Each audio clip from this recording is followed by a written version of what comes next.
आपण आजच्या सेशनमध्ये इंग्लिश 40 ची लाईव्ह डेमो एक्झाम पाहणार आहोत. इथे लॉग इन आणि पासवर्ड आला आहे. एक्झाममध्ये सुद्धा तुम्ही लॉग इन म्हणजे तुमचा जो सीट नंबर असतो तो टाकायचा आहे. मी आता इथे या डेमोमध्ये जो आयडी वापरला जातो तो आयडी आणि पासवर्ड यूज करते. लॉग इन करते आहे.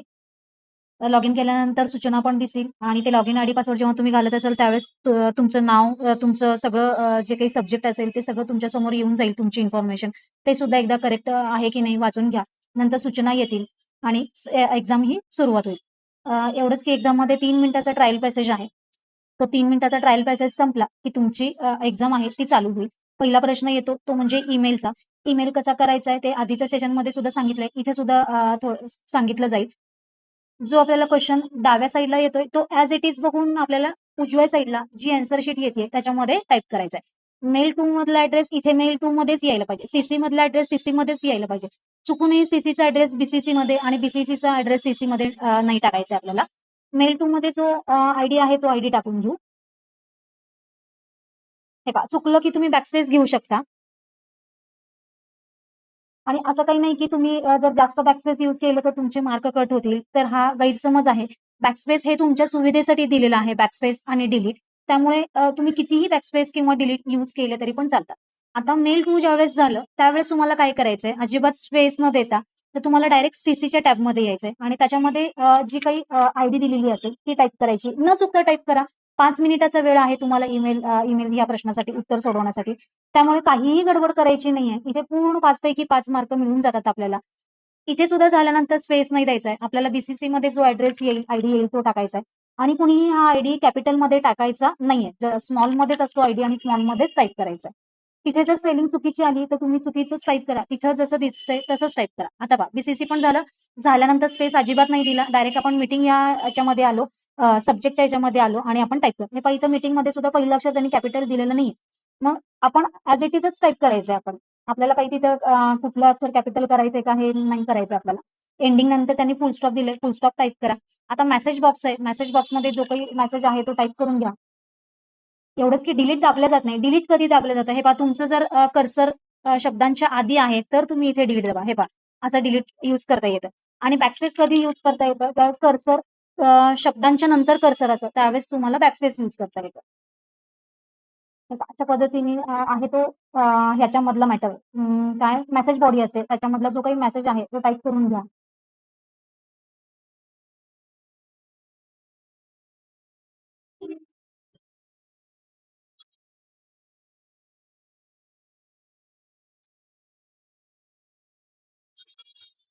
इथं चुकलं होतं लगेचच बॅकस्पेस करून तुम्ही करेक्शन करा किंवा नंतर वेळ शिल्लक राहिला आहे तेव्हा सुद्धा तुम्ही करू शकता.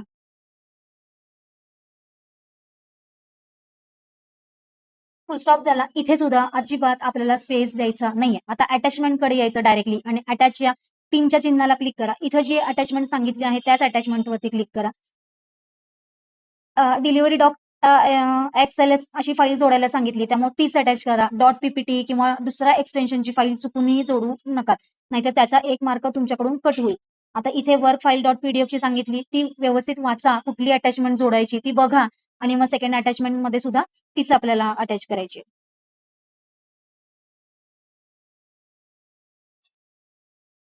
हे पहा, पीडीएफची फाईल जोडायला सांगितली आपल्याला, पण पीडीएफचीच आहे. चुकून तुम्हाला एका खाली वर्क फाईल नावाच्याच 2 फाईली असतील. एक पीडीएफची असेल, एक .doc असेल, .txt असेल.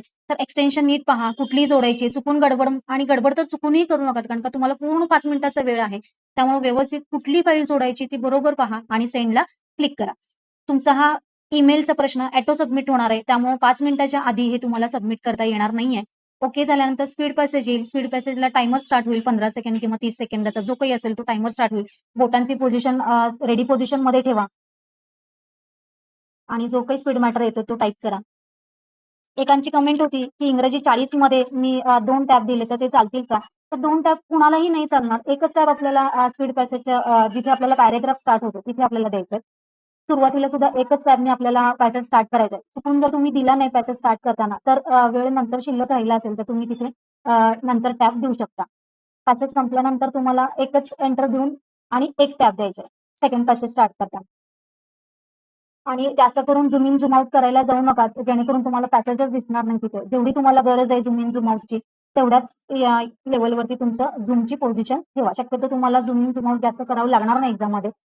तेवढे तिथे मॉनिटर्स तुमचे मोठे आहेत तिथे. जर एखादा छोटा मॉनिटर असला तर थोडं झूम करावं लागतं.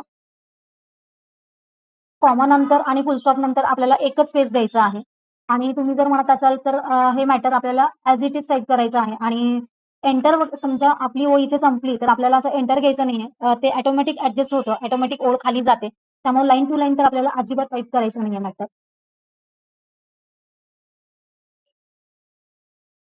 राहत असतील कुणाच्या एखादी ओळ तर राहू द्या, गडबड करू नका. आहे तो तरी मॅटर वरचा व्यवस्थित करा. आता फक्त ॲक्युरसीवरती भर द्या. ज्यांचा स्पीड झालाय बसला आहे त्यांच्यासाठी तर चांगलंच आहे. त्यांनी वेळ शिल्लक राहिला तर नक्कीच वरती जे काही चुका झाल्या असेल ते दुरुस्त करू शकता. पण ज्यांचं राहतंय त्यांनी अजिबात टायमरकडे लक्ष देऊ नका. जेवढं होतंय तेवढं तुम्ही कव्हर करण्याचा प्रयत्न करा. बाकीच्याचं जास्त खूप लवकर होतंय मग माझं का होत नाही, तर इकडे-तिकडे अजिबात लक्ष देऊ नका. तुम्ही जसं करताय तसं व्यवस्थित तुमच्याच पेपरकडे तुमचं लक्ष ठेवा. तुमचा जो स्पीड मीटर चालू आहे तुमच्याकडेच लक्ष ठेवा.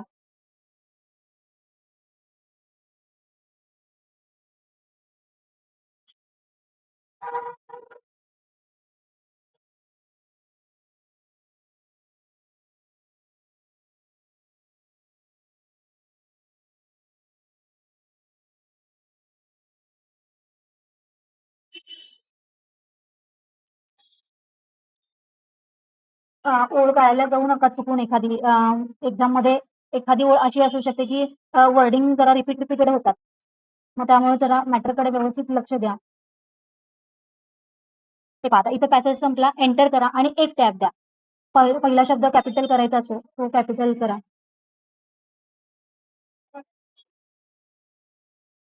प्रत्येक पॅराग्राफमध्ये आपल्याला काही जास्तीचे एंटर द्यायचे नाहीत. एकच एंटर सफिशियंट आहे आपलं. आणि उगाच शब्द चुकतोय म्हणून सारखं-सारखं त्याला बॅकस्पेस घेऊन करेक्ट करायला जाऊ नका. खूपच सारखं चुकत असेल तर बॅकस्पेस थोडंसं थांबवा आणि स्पेस द्या आणि पुढचं मॅटर कंटिन्यू करा. कारण का त्याच्यातच तुम्ही जर वेळ घातलेला तर आहे त्याच्यातच गोंधळून जाताल आणि परत खाली लाईन राहतील आणि मग परत वरती चुका पण होऊन जातील. त्यापेक्षा अॅक्युरसीने टाइप करा. इथं पॅसेज झाले की आपल्याला एंटर करायचं नाही किंवा स्पेस द्यायचं नाही. फक्त झालं की इथं सबमिट करायचंय आपल्याला आणि पुढचा प्रश्न तुमच्यासमोर ओपन होईल. ह्या ई लर्नर डेमोमध्ये पहिला प्रश्न लेटर येतोय, पण तुम्हाला एक्झामला ईमेल जो स्पीड झालेला आहे त्याच्यानंतर स्टेटमेंट येईल. आपण आता स्पीड पॅसेज सबमिट केल्यानंतर ह्या ई लर्नरच्या डेमोमध्ये आता आपल्याला लेटर आलेलं आहे. एक्झाममध्ये तुम्हाला स्टेटमेंट येईल, स्टेटमेंट नंतर लेटर येईल. पण मला आमच्या ई लर्नरच्या डेमोमध्ये लेटर येतो स्पीड सबमिट केल्यानंतर. लेटरचा प्रश्न आल्यानंतर आपल्या समोर जो कुठला लेटर ओपन होईल तो लेटर आपल्याला करायचा. ह्या क्वेश्चनमध्ये आपल्याला पर्सनल लेटर आलेलं आहे. त्यामुळे आता मी पर्सनल लेटरचं सगळं जे काही आलेलं होतं ते टाइप करून घेतले, फॉर्मॅटिंग करून घेतलेलं आहे. मी पटकन याची फॉर्मॅटिंग जरा एकदा रिकॅप करते. पहिल्या ज्या 4 ओळी होत्या त्या आपल्याला 3.5च्या लेफ्ट इंडेंटवरती घ्यायचे. पहिली ओळ आपल्याला कॅपिटल करायची आणि बोल्ड करायची आणि ह्या 4ही ओळी डेट सहित आपल्याला 3.5चा इंडेंट घ्यायचा आहे. डेटच्या आधी एंटर असणार आहे. म्हणजे ज्या काही सुरुवातीच्या 3 ओळी राहतील त्याच्यानंतर एक एंटर घ्यायचा आहे. डेटच्या नंतर एक एंटर. टूचं मॅटर पूर्ण झाल्यानंतर आपल्याला एक एंटर ठेवायचा एक्स्ट्रा. सब्जेक्ट रेफरन्स झाल्यानंतर एक एक्स्ट्रा एंटर ठेवायचा आहे. प्रत्येक पॅराग्राफ झाल्यानंतर एक एक्स्ट्रा एंटर म्हणजे रिस्पेक्टेड सर नंतर एंटर. रिस्पेक्टेड सर नंतर जो पॅसेज झाला त्याच्यानंतर एंटर. पर्सनल डिटेल्स टाइप केल्यानंतर त्याला तिथे एक एंटर. क्वालिफिकेशन झाल्यानंतर एंटर म्हणजे टेबलच्या आधी एक आणि टेबलच्या नंतर एक एंटर असणार आहे. त्याच्यानंतर जो काही पॅराग्राफ असेल एका ओळीचा किंवा 2 ओळी असतील तर तिथे एक एंटर. थँकिंग यूला सुद्धा आपल्याला झाल्यानंतर एक एंटर द्यायचा आहे आणि युअर्स फेथफुलीच्या ज्या काही ओळी असतील त्याच्यामध्ये 2 एंटर सोडायचे आहेत आपल्याला आणि युअर्स फेथफुलीचं मॅटर झाल्यानंतर सुद्धा एक एंटर. असे एंटर झाल्यानंतर 2चा तर मॅटर आपल्याला मेलिंग टॅबनी घ्यायचा आहे. त्याच्यानंतर सब्जेक्ट आणि रेफरन्स बोल्ड ठेवायचा आहे. त्याच्या पुढचं मॅटर आपल्याला अंडरलाईन ठेवायचं आहे. दिलेल्या याच्यानुसार आपल्याला ब्लॉक स्टाईल दिली तर ब्लॉक स्टाईल आता सध्या जी केली आहे ती ब्लॉक स्टाईलनुसारच लेटर केलेलं आहे. त्यामुळे कुठेही आपल्याला टॅब सोडायचे नाहीत. सगळा मॅटर आपल्याला मार्जिनला चिटकून ठेवायचा. त्यामुळे काही टॅब वगैरे आता ह्या लेटरमध्ये तर सोडायची गरज पडली नाही.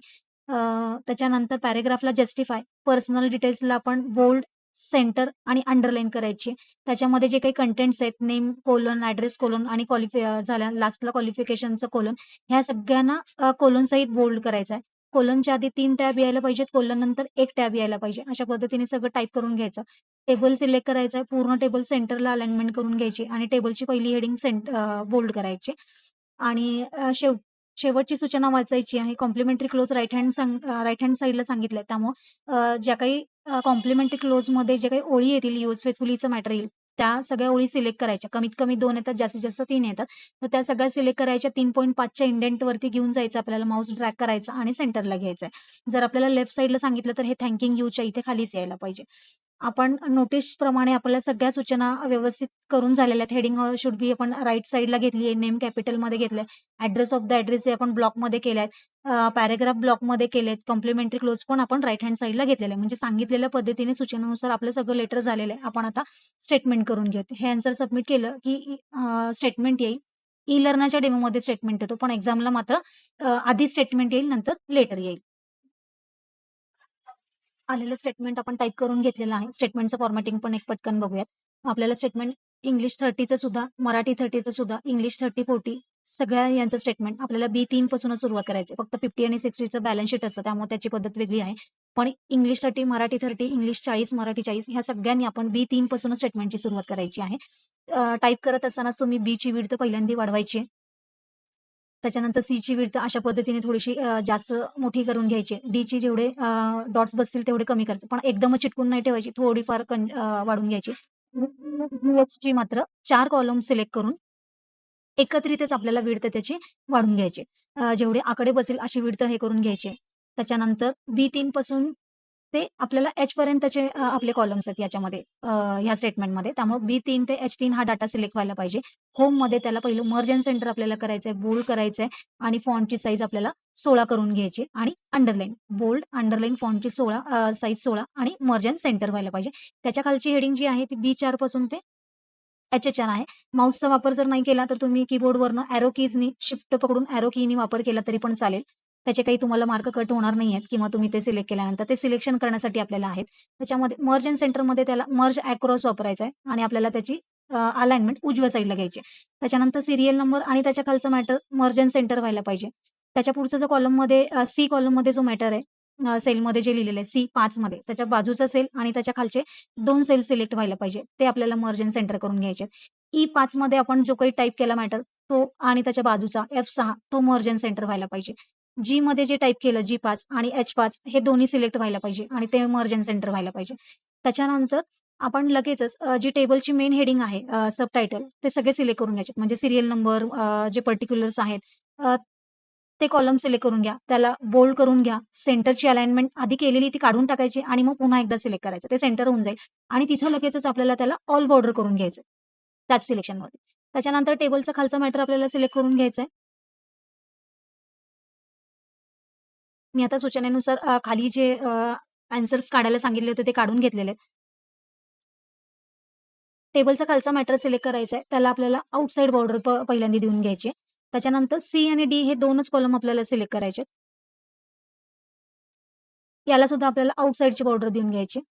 त्याच्यानंतर सगळ्यात लास्टला जे 4 कॉलम्स आहेत आपल्या आकड्यांचे, ते 4च फक्त सिलेक्ट करून घ्यायचे आहेत आणि त्याला बॉर्डरमध्ये जाऊन मोअर बॉर्डर आणि त्याला व्हर्टिकलची जी बॉर्डर आहे मध्ये ती अप्लाय करून घ्यायची. ओके करायचं आहे. स्टेटमेंटच्या खाली तुम्हाला 4 क्वेशन्स आहेत. त्याप्रमाणे क्वेशनचे आन्सर्स काढून घ्यायचे आहेत. एव्हरेज काढायचं आहे, मिनिमम, मॅक्सिमम, सम जे काही काढायला सांगितलंय क्वेशनच्या याच्यानुसार आणि कुठलं आन्सर कुठे काढायचं ते बघून आन्सर काढून घ्यायचे आहेत. आन्सर काढून झाल्यानंतर त्या 4ही आन्सरना सिलेक्ट करायचं आहे आणि त्याला आपल्याला ऑल बॉर्डर देऊन घ्यायचंय. हे स्टेटमेंटचं फॉर्मॅटिंग झाल्यानंतर स्टेटमेंट ची पहिली ओळ ते सगळ्यात शेवटची ओळ जिथे आपण आन्सर्स काढून झालेत तिथपर्यंत, म्हणजे 3ऱ्या ओळीपासून ते 15व्या ओळीपर्यंत आपल्याला रो सिलेक्ट करायचे. मिडलची अलाइनमेंट करून घ्यायची आणि तिथेच आपल्याला पुढे होमच्या टॅबमध्येच सगळ्यात लास्टच्या आधी सेलच्या ग्रुपमध्ये फॉर्मॅटमध्ये येऊन आपल्याला रोची हाईट आपल्याला 25 करायची. एवढं फॉर्मॅटिंग झालं, की एकदा चेक करा फायनल सबमिट करण्याच्या आधी कुठे स्पेलिंग चुकलेत का? हे पहा आता इथे सी कॉलममध्ये आपला डेटा एक इंडेंटवरती पुढे घ्यायचा राहिला होता. तर सबमिट करायच्या आधी ह्या चुका होऊ देऊ नका.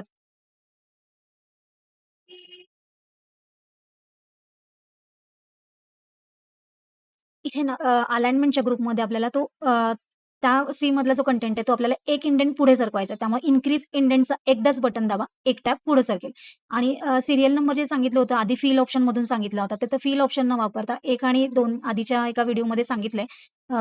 तर हे 2 आकडे सिलेक्ट करायचे आहेत आपल्याला आणि कोपऱ्यातनं ड्रॅग करत खाली B14 पर्यंत आपल्याला त्याला ओढून आणायचं आहे आणि त्याला सेंटरची अलाइनमेंट द्यायची. डॉट्स पण आपण सेंटरला घ्यायचे.